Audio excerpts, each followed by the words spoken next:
오늘은 에베소서 4장 11절부터 16절에 나오는 말씀을 가지고 좀 보려고 하는데요. 여기 보면 이제 교사가 등장해요. 교사. 우리가 알고 있는 교사가 있죠. 선생님, 교사. 교회에서도 이제 선생님이라고 하기도 하고 교사라고 하는데, 그러면 에베소서 4장에서 말씀하고 있는 교사가 우리가 평소에 알고 있는 그 선생님을 말하는 거냐, 교회 학교 선생님을 얘기하는 거냐, 뭐 그렇게 생각할 수도 있겠지만 성경에서 뭐라고 말씀하시는지 우리가 좀 알고 좀 점검을 해야 되겠다는 생각이 좀 듭니다. 에베소서 4장 11절 말씀인데요. 같이 읽어보겠습니다. 그가 어떤 사람은 사도로, 어떤 사람은 선지자로, 어떤 사람은 복음 전하는 자로, 어떤 사람은 목사와 교사로 삼으셨으니. 아멘. 여기 분명히 보면 교사라는 게 이제 등장을 하잖아요. 그러면 에베소서 4장 11절에서 말씀하는 교사는 우리가 알고 있는 교사와 같은 개념인가? 분명히 성경에는 교사라고 돼 있으니까 그렇게 생각할 수도 있겠을 것 같은데, 그러면 과연 이 교회 학교에서 쓰는 교회 학교 교사가 맞는 건가? 그럼 같이 이렇게 생각하는 거라고 생각을 할 수도 있을지 모르겠는데, 근데 한 가지 생각해 볼 게 뭐냐면, 그러면 우리가 교회학교 교사와 똑같은 개념으로 이게 성경에서 교사라고 말씀을 하고 있는 거라고 말하려면 이 에베소서가 기록될 그 당시에 교회학교가 있었느냐를 생각을 해봐야 되겠죠. 과연 그때에도 교사가 있었는지, 아니면 또 에베소서 4장에서 말씀하는 거는 정말 우리가 생각하는 그 교사가 맞는 건지 우리가 살펴볼 필요가 있는데요. 먼저는 본문의 말씀을 좀 보면 에베소서 4장 1절부터 16절 말씀을 우리 같이 한번 천천히 읽어보겠습니다.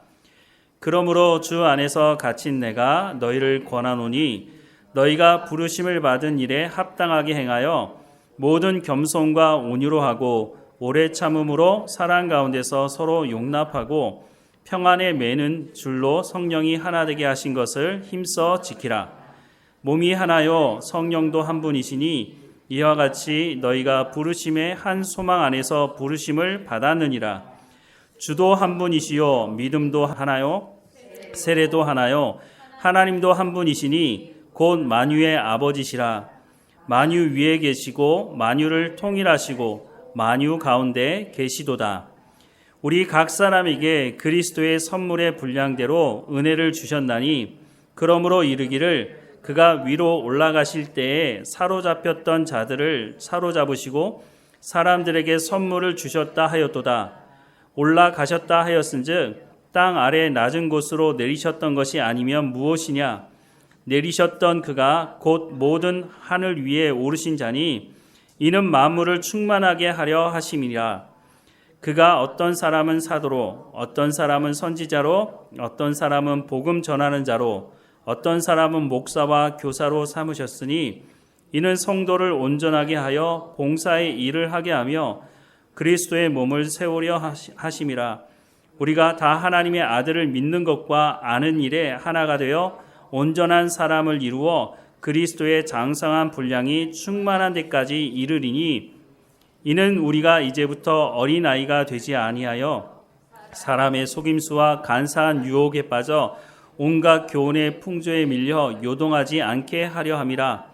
오직 사랑 안에서 참된 것을 하여 범사에 그에게까지 자랄지라. 그는 머리니 곧 그리스도라.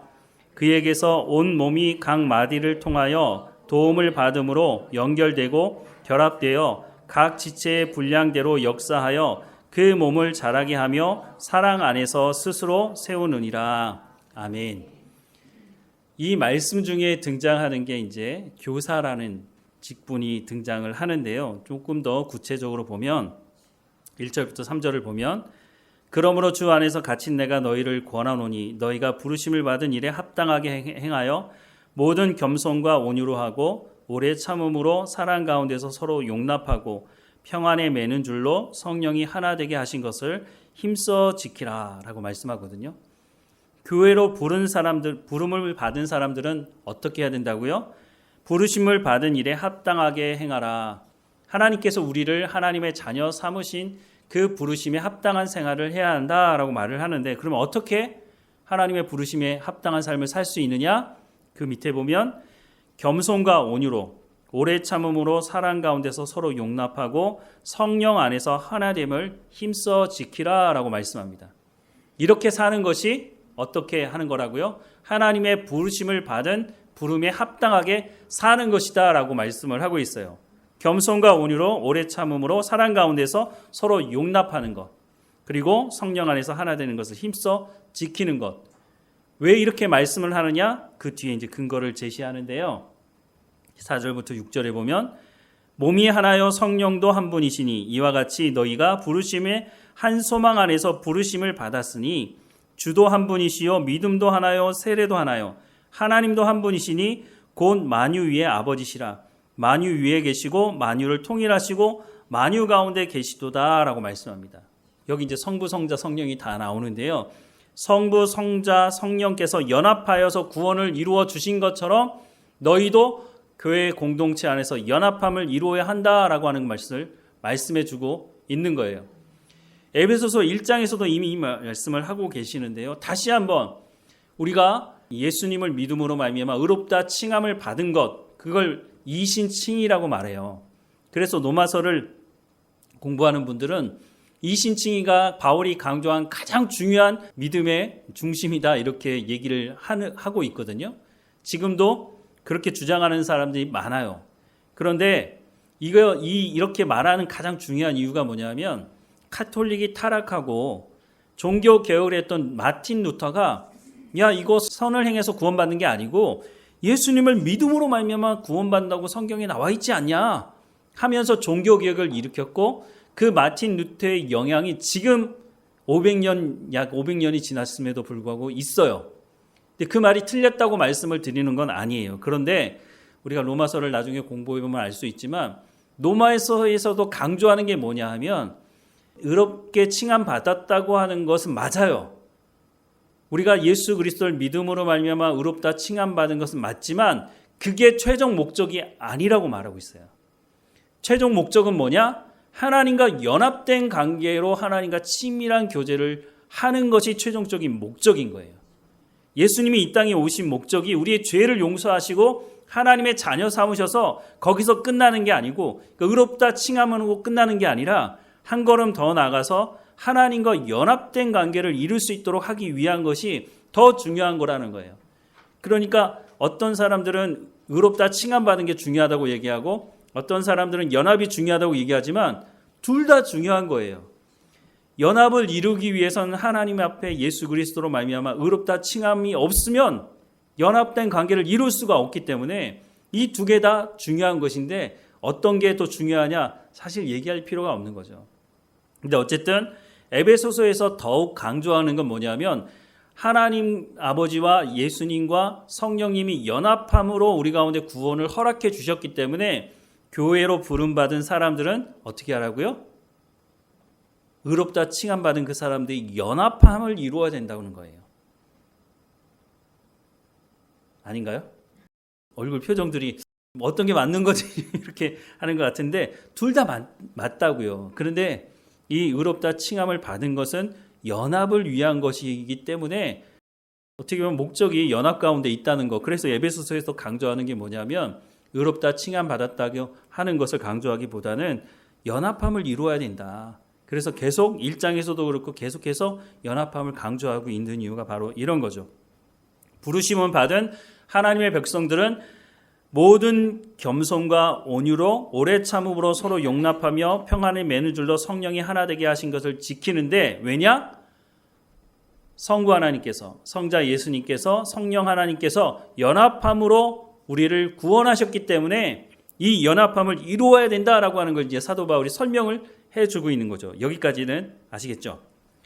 자, 그 다음에 7절부터 10절에 말씀해 보면 우리 각 사람에게 그리스도의 선물의 분량대로 은혜를 주셨나니 그러므로 이르기를 그가 위로 올라가실 때에 사로잡혔던 자들을 사로잡으시고 사람들에게 선물을 주셨다 하였도다. 올라가셨다 하였은즉 땅 아래에 낮은 곳으로 내리셨던 것이 아니면 무엇이냐? 내리셨던 그가 곧 모든 하늘 위에 오르신 자니 이는 만물을 충만하게 하려 하심이라. 누구를 말하는 거죠? 이 땅에 오셨다가 올라가신 분, 예수님이죠. 예수님이 이 땅에 오셨다가 올라가셨는데 올라가시면서 우리한테 선물을 주셨다는 거예요. 도대체 그 선물이 뭘까요? 선물 싫어하는 사람 아무도 없는데 누가 선물을 주면 뭐가 들었을까 해서 뚜껑 다 열어보는데 예수님이 우리한테 선물을 주셨다는 거예요. 물론 우리가 나중에 예수님 재림하시면 우리가 하나님의 나라에 가게 되겠지만 그 전에 우리한테 미리 선물을 주셨다라고 말씀하세요. 도대체 그 선물이 뭐냐? 11절에 나와요. 선물이 뭐예요? 그가 어떤 사람은 사도로, 어떤 사람은 선지자로, 어떤 사람은 복음 전하는 자로, 어떤 사람은 목사와 교사로 삼으셨으니 이는 성도를 온전하게 하여 봉사의 일을 하게 하며 그리스도의 몸을 세우려 하심이라 라고 말씀하세요. 선물이 뭐예요? 사도, 선지자, 복음 전하는 자, 목사와 교사. 이게 선물이라고요. 얼굴 표정해 보시니까 에이 그게 무슨 선물이야 이렇게 얘기하는 것 같은데 너무너무 중요한 선물을 주고 가신 거예요. 왜냐하면 예수 믿는 사람들이 계속해서 연결되어져 갈 수 있도록 하기 위해서는 하나님의 말씀을 예수님이 말씀하셨던 그 말씀을 가르치는 사람이 없으면 그 당대 그 사람들은 믿을 수 있어요. 예수님이 살아계실 때 말씀을 들었던 사람들, 예수님을 보았던 사람들은 믿을 수 있죠. 그런데 예수님을 보지 못했던 사람들, 이방인들은 어떻게 해요? 말씀이 전해지지 않으면 이 사람들은 예수님을 알 수 있는 방법이 없는 거예요. 그러니까 예수님께서 하나님의 나라에 가시면서 선물을 주셨는데 어떤 사람들이라고요? 말씀을 가르치는 사람들을 주셨다는 거예요.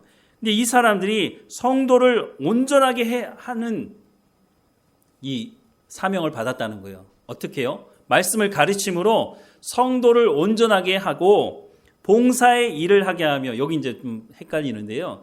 성도들이 봉사할 수 있도록 말씀을 가르치라는 말씀이 아니고요. 이 말씀을 가르쳐야 하는 이 사람들이 그거를 봉사라고 얘기하는 거예요. 그러니까 성도를 이 말씀을 잘 가르치는 이 일을 감당함으로 어떻게 하라고요? 그리스도의 몸을 세우기 위해서라라고 말씀을 하고 있어요. 교회 공동체를 건강하게 만들기 위해서는 이런 말씀을 세우는 사람들이 바르게 세워야 되고, 이 말씀을 가르치는 사람들은 바로 예수님께서 하나님의 나라에 가시면서 선물로 주셨다라고 말씀을 해주고 있는 거죠.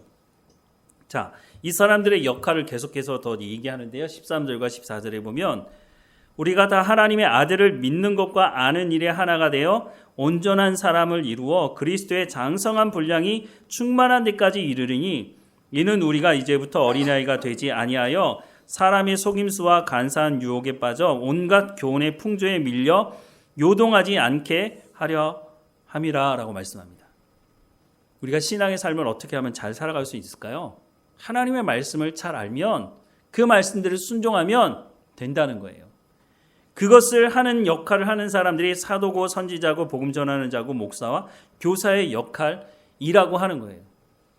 그러니까 물론 말씀을 잘 가르치는 게 먼저지만 그 말씀을 듣고 내가 하나님 말씀대로 순종하는 삶을 살아가는 건 또 여러분들이 그 말씀을 듣고 살아가야 될 몫인 거죠. 아무리 좋은 선생님이 있으면 뭐합니까? 아무리 쪽집게 가히 교사가 있으면 뭐예요? 그 말을 듣고 시험 문제를 잘 풀어야 되잖아요. 그러니까 서로가 잘 맞아야 된다는 거예요. 그런데 먼저는 하나님의 말씀을 가르치는 사람들이 하나님 말씀을 잘 가르쳐야 된다는 거예요. 여러분도 이미 잘 알지만 우리가 살아가는 이 세상 속의 교회 안에 말씀을 전하는 분들 중에 기복주의에 빠져서 그런 어떤 예전부터 내려왔던 샤머니즘에 빠져 있는 사람들이 하나님의 말씀과 뒤범벅시켜가지고 전하는 분들이 있다는 거예요. 오늘의 일만 아니에요. 이미 구약 성경에 보면 하나님의 말씀을 듣지 않고 이스라엘 백성들, 언약 백성이라고 말하는 이스라엘 백성들이 어떻게 했어요? 하나님 말씀 듣기를 거부하고 잘되고 평안하다 하는 그 말을 듣기를 좋아해서 그 사람들을 쫓았고, 하나님 말씀 전하는 사람들은 그 입을 막고 구약시대에도 말 못하게 있거든요. 예레미야 선지자에게 너 하나님의 이름으로 예언하지 마라고 고향 사람들이 그렇게 얘기를 했잖아요. 하나님의 말씀을 바로 전하는 것도 중요하고 하나님의 말씀을 듣기를 사모하고 그 말씀대로 살아가려고 하는 것도 너무너무 중요하다는 것을 말씀해 주고 있는 거죠. 서로가 맞을 때에 교회가 성장할 수밖에 없다고 하는 것을 말씀해 주고 있는 거죠. 사도, 또 선지자, 복음 전하는 자, 목사, 교사, 이 사람들의 공통점은요, 성경을 가르치는 사람이라는 거예요. 당시에 이 성경의 말씀이 기록되어 있을 때, 그럼 지금으로 얘기하자면 목회자라고 할 수 있죠. 또 교회에서 인정하는 사람. 우리 교단에요, 요즘에 교육자 뽑기가 너무너무 힘들다 그래요. 특별히 교육전도사. 제가 신학대학원에 들어갈 때만 하더라도요, 뭐 경쟁률이 어마어마했거든요. 근데 요즘에는 미달되는 학교들이 나와요. 그리고 교육전도사를 뽑으려고 하면요, 너무너무 힘들어요. 학교에 학생이 없어서 그런 게 아니고요, 교회 가서 사역 안 한다는 거예요. 그거 참 이해가 안 돼요. 그러면 신학대학을 가지 말든가. 신학대학 가서 공부하면서 그러면 가서 하루아침에 갑자기 설교자가 툭 튀어나오지 않거든요. 여러 가지를 경험하면서 교회 사역을 배워야 하는데, 왜냐하면 교회가 좀 잘못한 것도 있어요. 교회가 잘못했다기보다는 첫 번째는 목회자가 잘못했죠. 담임 목사들이. 너무 열정페이를 많이 요구해요. 사례는 얼마 하지 않으면서 엄청나게 일을 많이 시키죠. 제 때는 그랬는지 모르겠지만 지금은 그렇게 하면은요, 안 와요. 왜냐하면 아르바이트, 그냥 편의점 아르바이트 해도 훨씬 더 돈 많이 번다는 거예요. 그래서 교회 사역을 안 해요. 너무너무 뽑기 힘들어요. 제가 평택에 있을 때만 하더라도, 평택이요, 서울하고 전철이 다 놓여져 있고 빨리 가면 뭐 1시간, 기차 타면 한 50분이면 가거든요. 그런데 장학금도 다 주고 일주일 내내 나오지 않고 주일만 나오라고 하는데도 불구하고요, 안 와요. 거기가 멀다고. 경기도 아니에요, 거기도? 그러면 지방은 어떻겠어요? 아예 뽑을 수 없다고 하는 교회들이 참 많은데요. 근데 어쨌든 교회에서 인정하는 사람, 이 사람은 하나님의 말씀을 가르칠 수 있는 사람이야. 초대교회 때 무슨 신학대학이 있었겠어요. 하지만 이 사람은 하나님의 말씀을 가르칠 수 있는 사람이야 라고 인정을 하면 그 사람이 바로 이 사도, 선지자, 복음 전환자, 목사, 교사에 포함되어지게 된다는 거예요. 사도는 정해져 있어요. 12사도, 예수님께서 뽑으신 12사도 중에 한 사람이 탈락하고 다시 사도행전에 보면 한 사람을 뽑죠.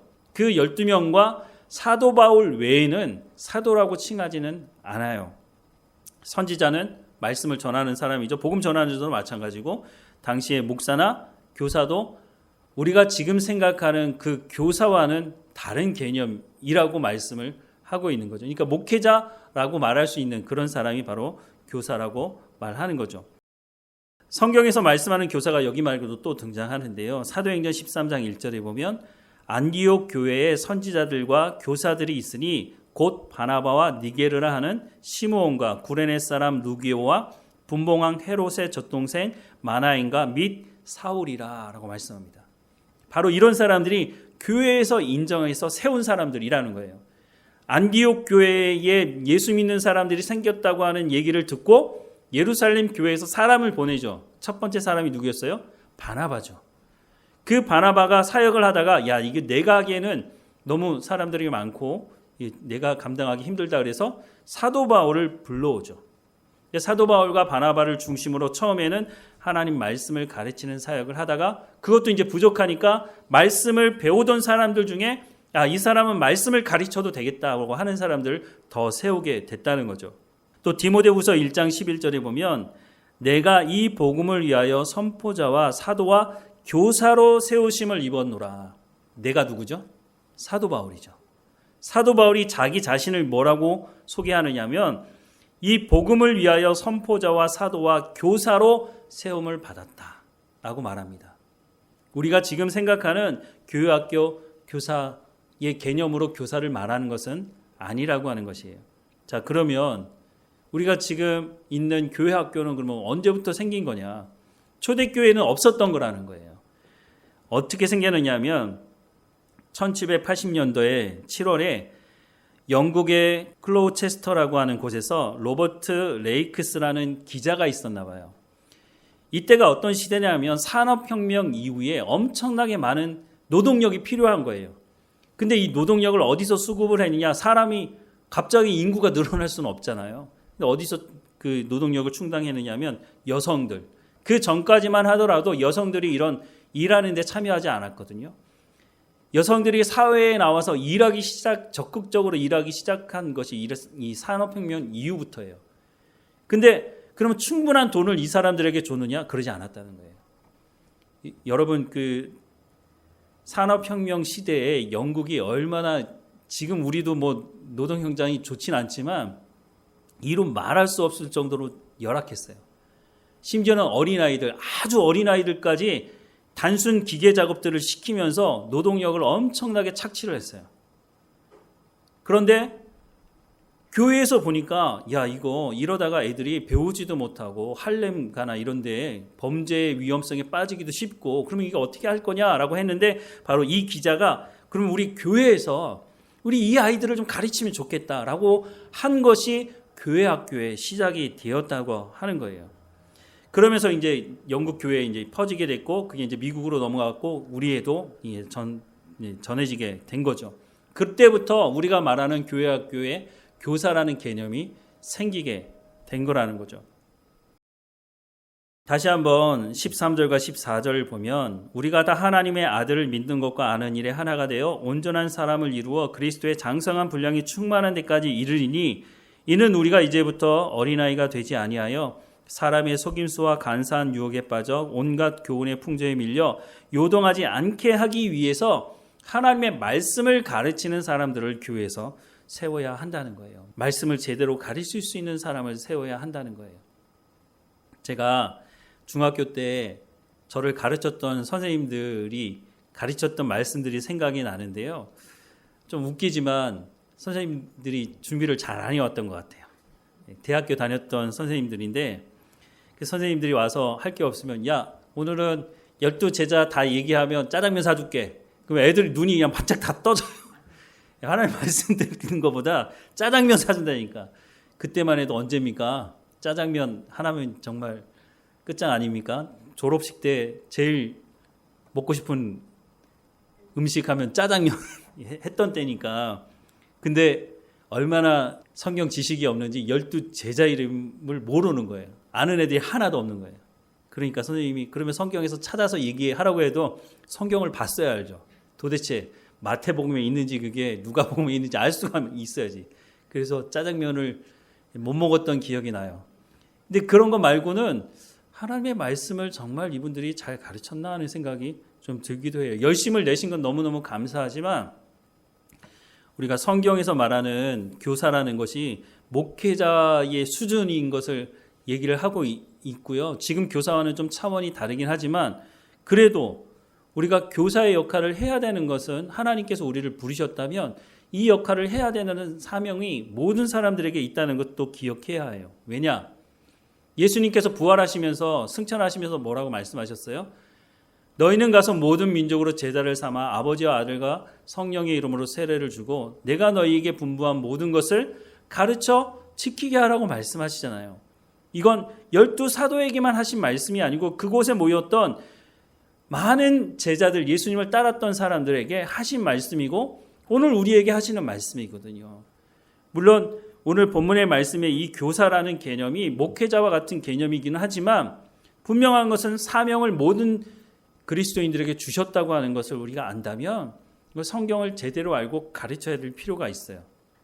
그런데 제일 좋은 방법이 뭐냐? 다른 사람을 가르치는 거예요. 내가 뭘 많이 알아서 가르친다기보다는, 여러분 오후 예배 시간에 성경에 잘못 이해하고 있는 부분들에 대해서 계속 말씀을 드리고 있잖아요. 그러면 그 말씀을 가지고 예수 믿는 사람들도 물어보시면 거의 다 잘못 알고 있는 부분들이거든요.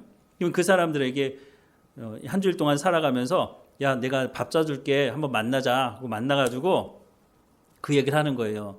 내가 주일날 이 말씀 들었으니까 혹시 까먹으시면 유튜브에 올라가 있으니까 한 번 더 보고 그 사람 만나가지고 야, 너 성경에 이런 말이 있는데 이런 거 알았어? 야, 그러면서 좀 자랑하기도 하시면서 하나님의 말씀을 가르쳐 보세요. 손주들에게도 가르치고 이렇게 얘기를 해보시면요, 결국은 얘기를 내 입으로 내가 그걸 말하기 시작하잖아요. 그러면 금방 내가 더 익숙해지고 내게 돼요. 그러니까 여러분들도 하나님의 말씀을 가지고 들었다면 내가 삶에 적용하기도 하고 또 다른 사람들을 만났을 때 하나님의 말씀을 여러분 입술로 가르치면요, 그게 내게 될 수 있어요. 그래서 여러분들이 성경에서 말하는, 오늘 본문에서 말하는 교사는 아닐지라도 예수님께서 명령하신 말씀이 있으니까 우리가 하나님 말씀을 전하고 가르치는, 그래서 그 사명을 감당하기를 주님의 이름으로 축원합니다. 사랑하는 하나님, 날마다 우리 가운데 은혜를 베푸시는 것 감사합니다. 하나님의 그 은혜 가운데 껴있게 하시고 주님과 동행하는 삶이 될 수 있도록 은혜를 허락해 주옵소서. 육체의 연약함을 하나님께 고백합니다. 강건하여 주도록 예배 현장 가운데 늘 나와 예배할 수 있도록 하나님 건강함을 허락해 주옵소서. 하나님, 김원 집사님을 하나님 붙들어 주셔서 하나님 그 삶 가운데 하나님 관여하시고 하나님 모든 치료의 과정 가운데도 하나님 인도하셔서 그 가족들 안에 예수 그리스도의 은혜가 있게 하시고 모든 가족이 함께 예배할 수 있도록 하나님을 만날 수 있는 시간이 될 수 있도록 은혜를 허락해 주옵소서. 하나님, 날마다 우리 가운데 베푸실 그 놀라운 은혜를 사모하며 또한 삶의 현장으로 돌아갑니다. 하나님께서 우리의 삶의 현장에서 강건하게 하시고 지혜롭게 하셔서 우리가 복음의 증거자로 삶을 살아갈 수 있도록 인도해 주옵소서. 우리의 손과 발, 우리의 입술을 통해서 복음을 증거하는 삶을 살아갈 수 있도록 주님 주관해 주시고, 우리가 모여서 또 예배할 때는 기쁨과 감사함으로 하나님께 예배할 수 있도록 은혜를 허락해 주옵소서. 날마다 우리와 함께 하시는 하나님께 감사하고 예수님의 이름으로 기도드립니다. 아멘.